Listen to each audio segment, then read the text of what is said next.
자, 우리 주제 표와 캠페인 한번 같이 외치겠습니다. 자, 시작. 주여 이제 회복하게 하소서. 예배를 회복하겠습니다. 기도를 회복하겠습니다. 사랑을 회복하겠습니다. 가정을 회복하겠습니다. 사명을 회복하겠습니다. 아멘. 이번 주간 묵상 말씀 고린도후서 8장 7절 우리 3번 같이 하도록 하겠습니다. 자, 시작. 오직 너희는 믿음과 말과 지식과 모든 간절함과 우리를 사랑하는 이 모든 일에 풍성한 것 같이 이 은혜에도 풍성하게 할지니라. 오직 너희는 믿음과 말과 지식과 모든 간절함과 우리를 사랑하는 이 모든 일에 풍성한 것 같이 이 은혜에도 풍성하게 할지니라. 오직 너희는 믿음과 말과 지식과 모든 간절함과 우리를 사랑하는 이 모든 일에 풍성한 것 같이 이 은혜에도 풍성하게 할지니라. 아멘.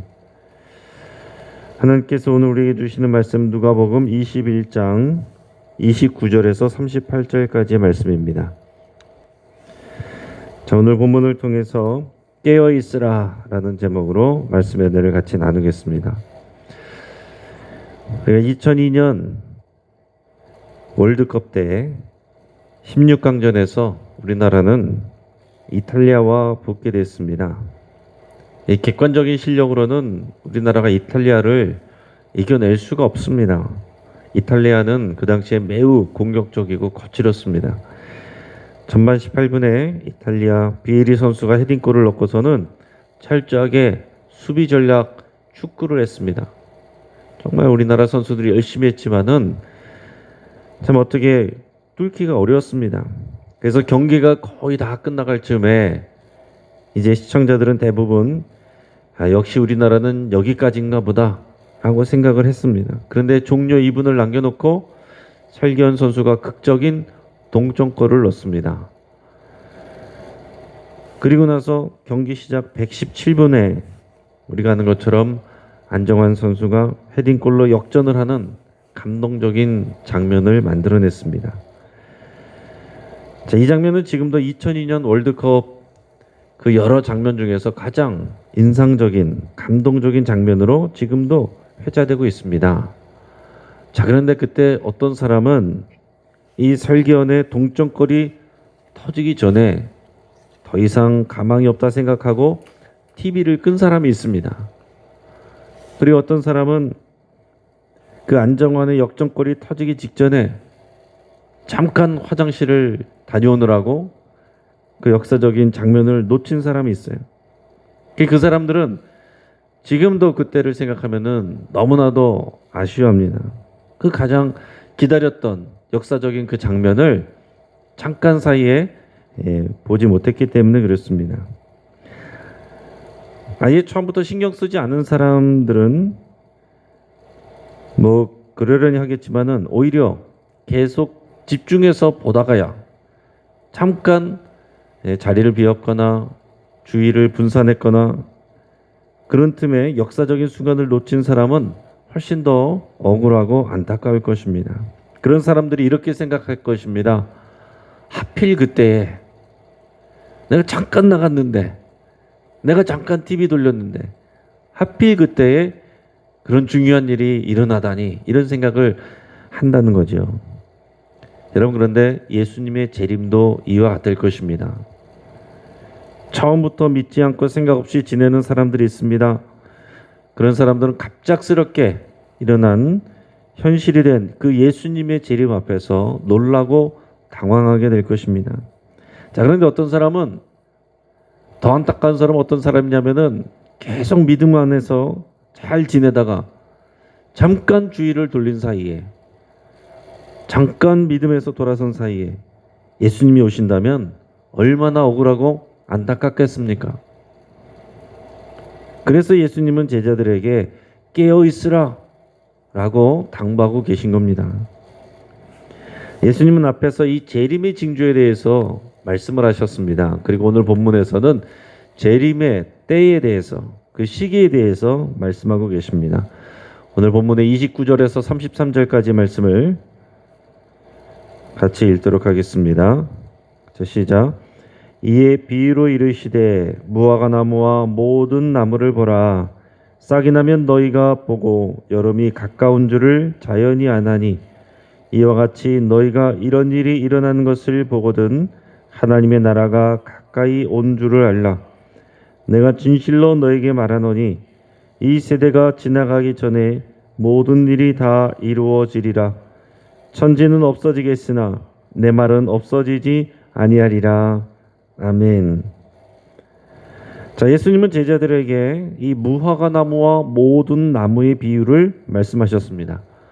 자, 이 무화과 나무는 이 팔레스타인 땅에서 이제 흔한 나무이고 잘 알려진 나무입니다. 또 이 무화과 나무는 겨울이 되면 잎이 떨어지고 봄이 되면 잎이 돋아납니다. 일반적인 나무들이 다 그렇죠. 그래서 무화과 나무를 강조하시면서 또 일반적인 모든 나무들에도 그런 현상이 있는 것을 예수님께서 말씀하고 있습니다. 자, 그래서 사람들은 무화과 나무에 싹이 돋아나는 것을 보면 봄이 왔구나. 또 잎이 무성해지는 것을 보면 여름이 왔구나. 반대로 잎이 떨어지면 겨울이 다가오겠구나. 이것을 생각한다는 얘기죠. 우리도 지금 나가보면은 꽃이 피고 새싹들이 올라오는 것을 보면서 정말로 이제 봄이 오는구나, 봄이 왔구나, 이런 생각들을 지금 하는 것처럼 이게 아주 자연스러운 일입니다. 예수님은 재림의 때가 바로 이와 같을 것이다 라고 말씀하셨습니다. 몇 년, 몇 월, 며칠 이것을 아는 것이 중요한 것이 아니고 재림의 때는 아무도 정확히 알 수 없지만 가까이 오고 있다는 것을 우리는 알 수 있습니다. 재림의 때는 그렇게 예측하고 기다리고 준비하는 것이지 맞추는 것이 아닙니다.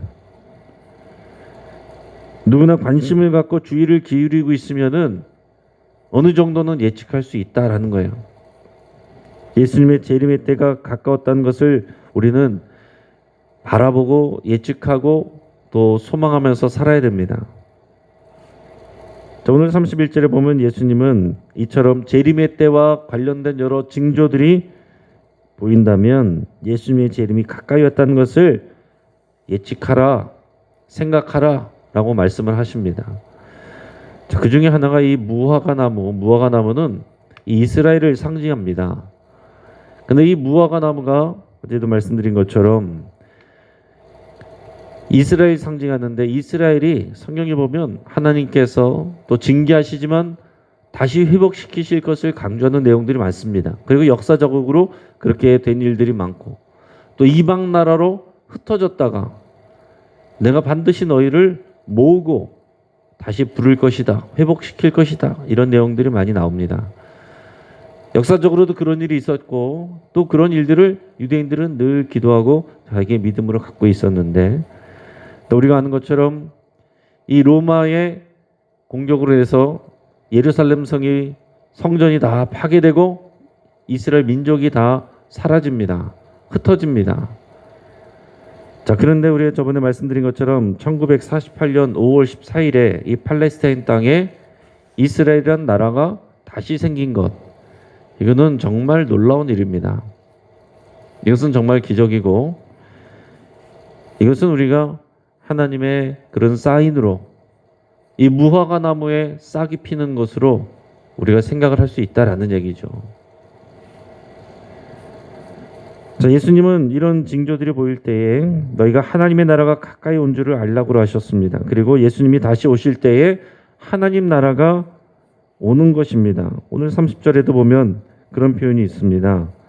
싹이 나면 너희가 보고 여름이 가까운 줄을 자연히 안다. 그리고 이와 같이 너희가 이런 일이 일어나는 것을 보거든 하나님의 나라가 가까이 온 줄을 알라. 이렇게 말씀하고 있습니다. 하나님의 나라가 가까이 온 줄을 알아라. 하나님의 나라가 가까이 오면 그 예수님이 오실 때 하나님의 나라가 같이 오는 것입니다. 그리고 심판이 있는 것입니다. 우리는 이것을 같이 연결해서 기본적으로 알고 계셔야 돼요. 하나님의 나라가 온다. 그 예수님의 재림 그리고 심판 이것이 같이 묶여서 우리는 이해를 하셔야 됩니다. 자, 하나님의 나라가 오고 예수님이 오셔서 심판이 일어나면 그때는 모든 사람들이 하나님 앞에서 심판을 받게 되고 거기서 통과한 사람이 하나님 나라에 들어가는 것입니다. 그러니까 우리가 믿어서 하나님 나라에 들어가는 개념 굉장히 중요한데 그거보다 더 먼저 우리가 붙들어야 될 것은 뭐냐면은 이 땅에 오는 하나님의 나라의 개념을 먼저 우리가 생각하고 있어야 되는 것입니다. 너희는 아버지의 나라가 이 땅에 오도록 늘 기도하라고 그랬습니다. 하나님의 나라가 오는 것을 우리는 늘 생각하고 기도하는 사람들. 그래 하나님의 나라가 올 때까지 그 하나님의 나라가 이 땅 가운데 이루어지도록 소망하면서 그 하나님의 나라의 백성으로서 살아야 될 사람들이 우리 그리스도인들이에요. 자, 그런데 여러분 초림 때에 예수님께서 처음 오셨을 때에 하나님의 나라가 이미 임했다라고 예수님이 선포를 하셨습니다. 자, 그런데 오늘 재림 때에 하나님의 나라가 올 것이다 이렇게 얘기를 했습니다. 여러분 어떤 게 맞는 겁니까? 하나님의 나라가 왔습니까? 아니면 아직 안 왔습니까? 이 둘 다 맞다는 거예요. 그러니까 우리가 이 두 가지를 같이 이해하는 것이 신앙적으로 굉장히 중요한 것입니다. 자, 예수님의 초림으로 인해서 하나님의 나라가 이미 시작되었습니다. 자, 그러나 하나님의 나라가 이 땅에 완전히 임하는 것은 예수님의 재림 때예요. 그래서 그리스도인들은 모두가 이미 시작된 하나님의 나라와 아직 오지 않은 하나님의 나라 그 사이에서 살고 있는 것입니다. 그래서 우리는 이것을 이미와 아직 사이 이렇게 표현합니다. 이미와 아직 사이에 우리가 살아가고 있어요. 이 개념이 아주 중요합니다. 자, 이미 하나님의 나라가 임했다라는 개념이 없으면 우리의 구체적인 믿음이 자라지 않습니다. 하나님의 나라가 이미 임했고 우리는 하나님의 나라 백성으로 살아간다는 이 믿음의 고백이 있어야 돼요. 우리가 치유를 위해서 기도해도 우리 하나님의 나라가 이미 임했기 때문에 우리가 이런 일들이 가능하다는 것을 믿고 믿음으로 기도할 수 있는 것입니다. 또 하나님의 나라가 아직 오지 않았다라는 개념이 없으면 어떻게 됩니까? 이미 왔으니까 재림을 기다리지 않게 되는 거죠. 종말 신앙으로 살 수가 없는 것입니다. 우리는 이미 시작된 하나님의 나라 백성으로서 이 땅에 살아가면서 이 땅에 임하게 될 하나님의 나라, 완성될 하나님의 나라를 꿈꾸고 기다리고 소망하면서 그 믿음을 가지고 이 땅에서 하나님 나라 백성으로서 살아가는 그런 사람들입니다.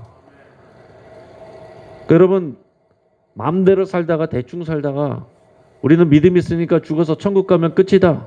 이게 아니다라는 거죠. 천국은 저 하늘 위에 있는 것이 아니라 이미 이 땅에 임하여 있는 것이고 우리는 하나님의 나라 백성으로서 살아가고 있는 거예요.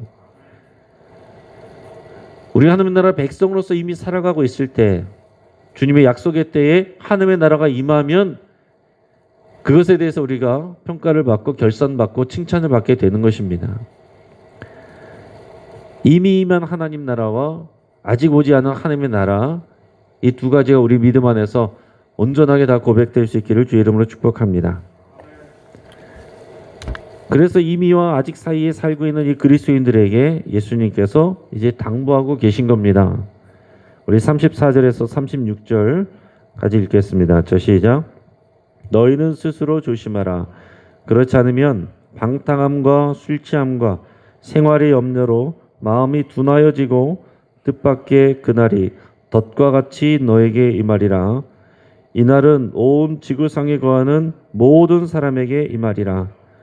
이러므로 너희는 장차 올 이 모든 일을 능히 피하고 인자 앞에 서도록 항상 기도하며 깨어 있으라 하시니라. 아멘. 자, 하나님의 나라는 이미 시작하였는데 아직 오지 않았기 때문에 우리에게 필요한 믿음의 자세와 태도는 뭡니까? 깨어 있는 것이다 라고 그랬습니다. 조심하며 깨어 있는 것이다.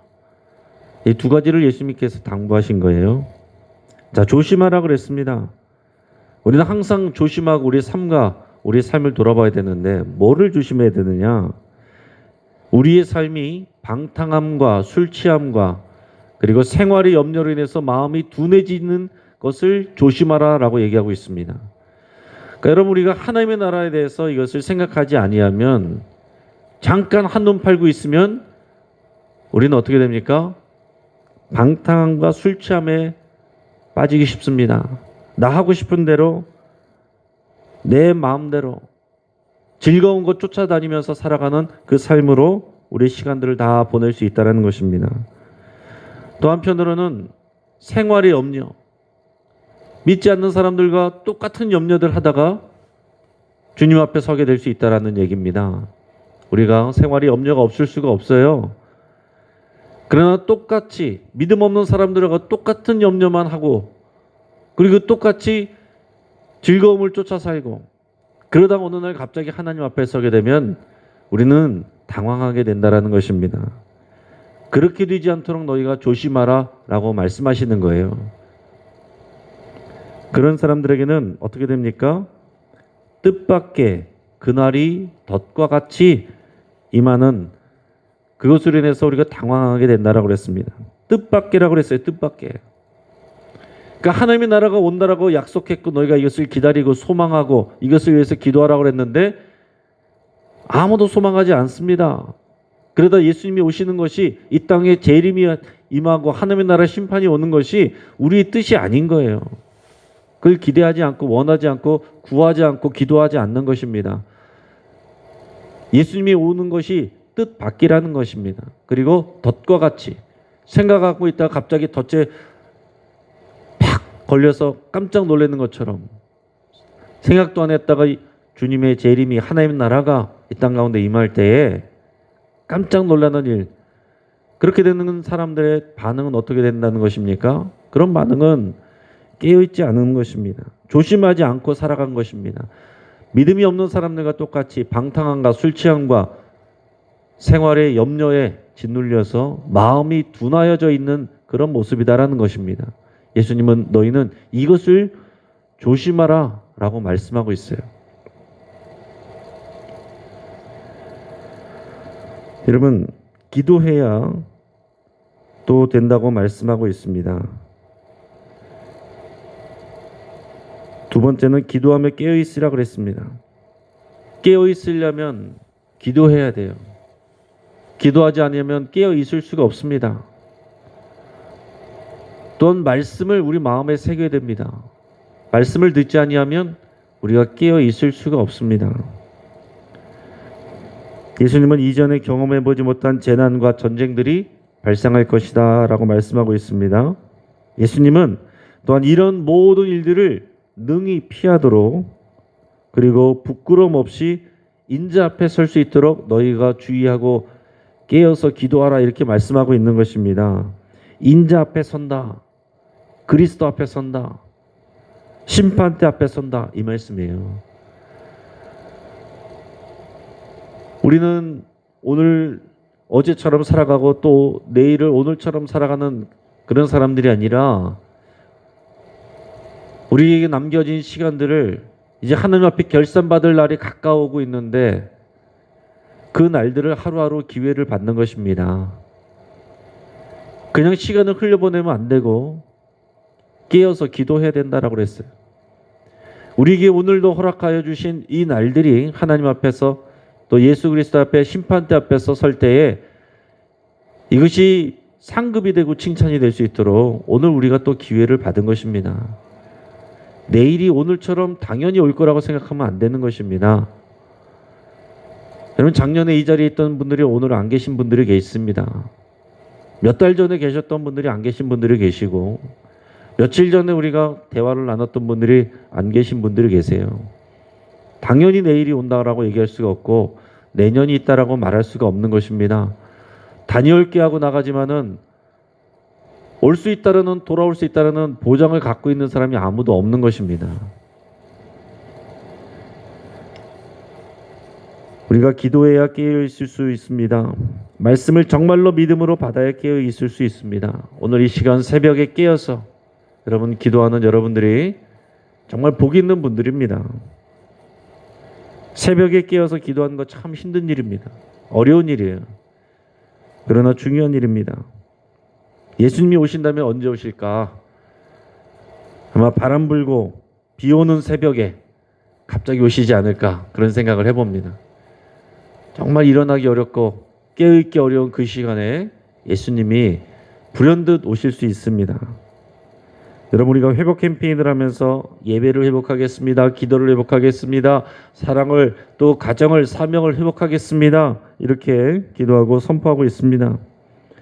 이것이 그리스도인으로서 깨어 있는 것입니다. 잠자는 영혼들이 깨어나기를 축복합니다.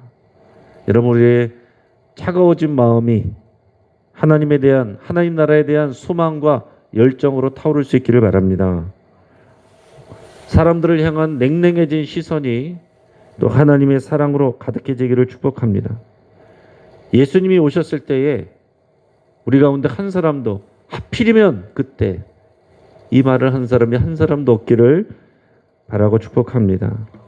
이런 말을 하지 아니하려면 잠시도 우리가 주의를 돌리면 안 되고 깨어 있어야 되고 깨어 있기 위해서 기도해야 합니다.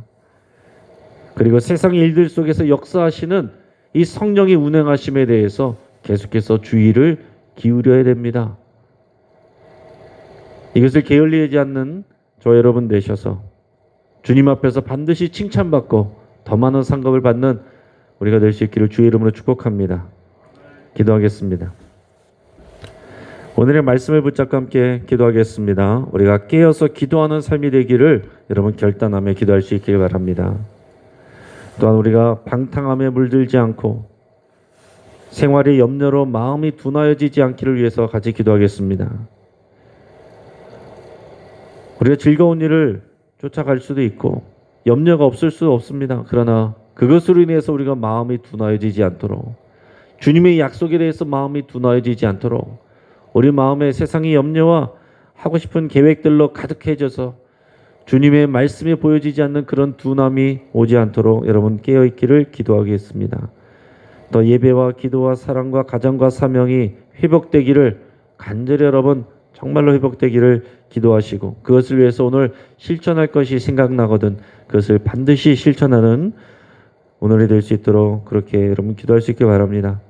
우리 주주클럽 가정 예배를 통해서 가정이 깨어있기를 위해서 기도하시고, 다가오는 임직식이 안전하고 은혜롭게 진행될 수 있도록 위해서 기도할 수 있길 바랍니다. 오늘 환우들을 위해서 기도할 때에 오늘 구현인 권사님 피부 밑에 작은 혹을 제거하는 수술을 받습니다. 안전하게 잘 진행될 수 있도록 위해서 기도해 주시고, 우리 방인숙 권사님 재활치료 중이었는데 또 염증이 있어서 허리에 염증이 치료가 필요하다고 합니다. 그래서 염증이 치료를 하게 되면 재활치료는 그만큼 또 미뤄지게 된다고 합니다. 우리 3개월 동안 염증 치료를 하자는 병원에서 그렇게 얘기를 한다는데 그러면 재활치료도 그만큼 또 미뤄져야 됩니다. 방현순 권사님 또 염증도 제거되고 재활치료도 속히 또 이루어져서 일상생활로 복귀할 수 있도록 여러분 간절히 함께 기도하겠습니다. 우리 홍정화 집사님의 아들 우리 김봉 청년 또 손가락이 3개나 잘려지는 또 그런 어려움이 있었지만 그래도 잘 극복하고 있다고 합니다. 도움이 되는 우리 홍정화 집사님 위해서 기도해 주시고 믿음으로 감당할 수 있도록 함께 해 주시기 바랍니다. 우리 김남일 권사님 발의 염증으로 인해서 오랫동안 지금 계속 입원 중에 있습니다. 아직 염증이 조금 남아있다고 하는데 그래도 하나님의 은혜로 통증이 많이 없어졌습니다. 속히 퇴원할 수 있도록 위해서 같이 기도해 주시고, 우리 박태우 집사님 대장암 수술 후에 여전히 이제 많은 치료가 필요합니다. 위해서 같이 기도해 주시고, 그 아내되는 김명숙 집사님 또 항암 치료 중인데 이 부부가 같이 믿음으로 이 어려운 때를 이겨낼 수 있도록 위해서 같이 기도해 주시고, 그 외로 많은 우리 환우들을 위해서 여러분들 아픈 부위를 위해서 같이 기도할 수 있기를 바랍니다. 우리 코로나로 예배 나오지 못하는 성도님들 그 마음이 둔하여지지 않도록 위해서 간절히 또한 기도하겠습니다. 이 시간 우리 주여 한번 부르짖고 합심해서 함께 기도하겠습니다.